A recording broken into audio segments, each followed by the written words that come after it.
What if everything you've been taught about finding meaning in life is wrong? Carl Jung believed most people spend the first half of their lives building a life that belongs to someone else. Today, we fix that. Carl Gustav Jung was born in Switzerland in 1875. He trained under Sigmund Freud, then broke away, because Jung believed Freud had only scratched the surface. The human psyche, Jung argued, was not just shaped by trauma and desire. It was shaped by something far older, something he called the collective unconscious. A deep reservoir of shared human experience, symbols, and archetypes that every one of us carries within us, whether we know it or not. Jung spent decades mapping this territory. He developed concepts that modern psychology still uses today: the shadow, the persona, individuation, synchronicity. He studied ancient myths, alchemy, religion, and Eastern philosophy, not as superstition, but as data. And from all of that work, certain rules emerged. Not rules he wrote in a list, but truths that run through everything he ever said and wrote. Truths that, if you live by them, will fundamentally change the quality of your life. These are the 5. Rule number 1. Face what you are hiding from yourself. Jung called it the shadow. It is not your enemy. It is the part of yourself you have rejected. The emotions you were taught not to feel. The impulses you were taught to suppress. The truths about yourself that are too uncomfortable to look at directly. Here is what Jung discovered. You cannot destroy your shadow. Every attempt to suppress it only makes it stronger. The anger you refuse to acknowledge, it comes out sideways. The ambition you hide behind humility, it poisons your relationships. The jealousy you deny, it turns into resentment. Jung said, everyone carries a shadow, and the less it is embodied in the individual's conscious life, the blacker and denser it is. Shadow work is not about becoming darker. It is about becoming more honest. When you stop pretending that certain parts of you don't exist, you reclaim the energy that was being used to hide them. That energy becomes creativity, confidence, authenticity. The first rule of a meaningful life, according to Jung: stop performing wholeness, start pursuing it. Rule number 2, become who you actually are, not who the world told you to be. Jung called this process individuation, and it is, in his view, the central task of a human life. From the moment we are born, the world begins shaping us. Our parents, our culture, our religion, our education. All of it constructs what Jung called the persona, the mask we wear in public, the version of ourselves that is acceptable, useful, safe. The persona is not evil. We need it. Social life requires some degree of performance. But the danger Jung spent his career warning against, is when we forget that the mask is a mask. When we become so identified with who the world wants us to be that we lose contact with who we actually are. Jung wrote, "The privilege of a lifetime is to become who you truly are." This is not about rebellion. It is not about rejecting all social roles. Individuation is quieter than that. It is the slow, steady process of listening to what is true for you, your actual values, your actual calling, and building your life around that truth instead of around someone else's expectations. The question individuation asks is simple.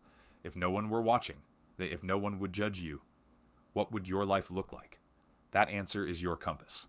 Before we continue, these next 3 rules are where most people's understanding of Jung completely breaks down. What he discovered about meaning, about God, and about death, it is unlike anything you have likely heard before. If this channel's perspective has been useful to you, subscribe now. We post these philosophical deep dives every week. Now, Rule 3. Rule number 3. Pay attention to the moments when the outer world reflects your inner world. Jung called this synchronicity. He defined it as meaningful coincidence, events in the external world that correspond with uncanny precision to something happening inside you. He described a famous example from his own practice. A patient was telling him about a golden scarab beetle she had dreamed of, a symbol of transformation in ancient Egyptian mythology. As she spoke, Jung heard a tapping at the window. He opened it. A golden scarab beetle flew into the room. In Switzerland, a species rarely found there. Jung was not a superstitious man. He was a scientist. His point was not that the universe is magical. His point was that there is a relationship between the psyche and the world that we do not fully understand, and that dismissing these moments as coincidence causes us to miss information that is genuinely useful. When you are at a crossroads and a stranger says exactly the right thing, when a book falls off a shelf and opens to a page that answers the question you've been carrying, when you think of someone and they call, Jung would say, don't dismiss that. Sit with it. Ask what it means. The meaningful life, according to Jung, is one that is in active dialogue with existence. Rule number 4. After 40, the rules change, and most people don't know it. Jung divided life into 2 halves. The first half is about building, identity, career, relationships, status. The ego expands.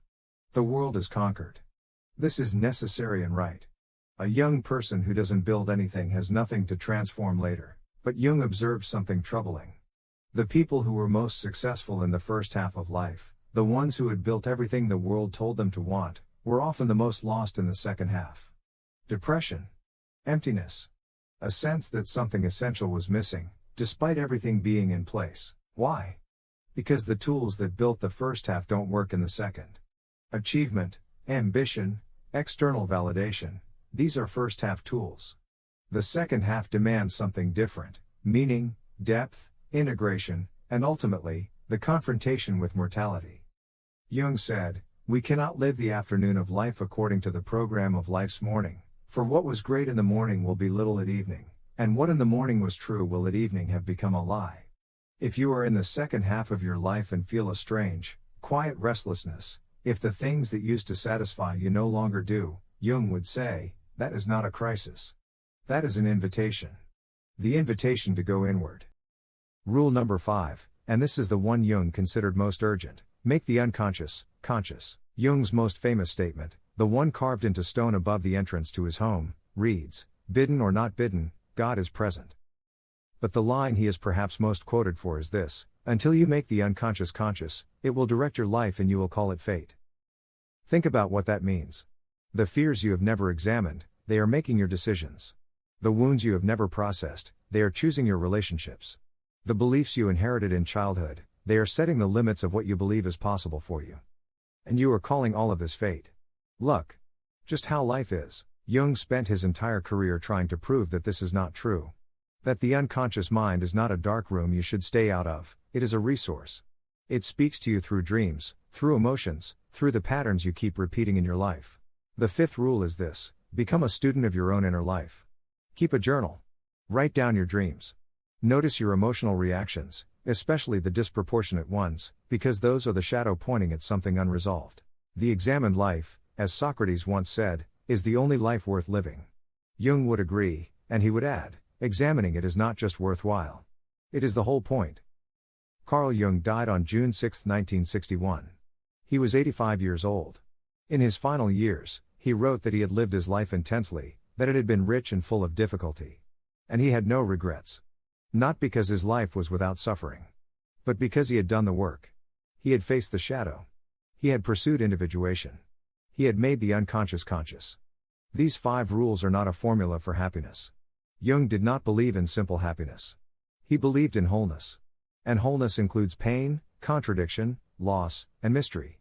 But a whole life, a life lived with awareness, depth, and intention, that is a life that means something. To you. And through you, to others. That is what Jung spent his life trying to tell us. If this reflection meant something to you, share it with someone who is asking the same questions. And if you want more wisdom from the great thinkers of history and philosophy, this channel is your home. Subscribe. The next video is already waiting for you.